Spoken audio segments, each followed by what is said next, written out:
Það svo gott veður í dag. Það alls ekki of heitt. Tilvalið veður til að hengja sig. Ég kann best við mig í skóginum. Það finnst fólki skrítið. Ég borða ekki kjöt. Það finnst fólki líka skrítið. Og ég held að þetta sé einhver fallegasti texti sem hefur verið skrifaður í leikbókmenntum. Og hann endar svona.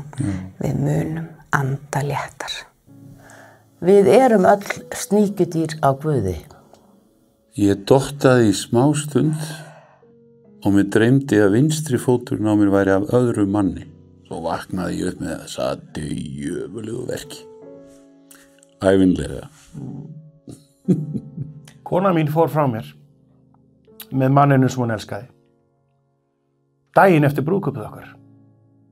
Nei, óvissan er skárri. Þá er að minnstakosti hægt að lifa í voninni. Kona mín fór frá mér.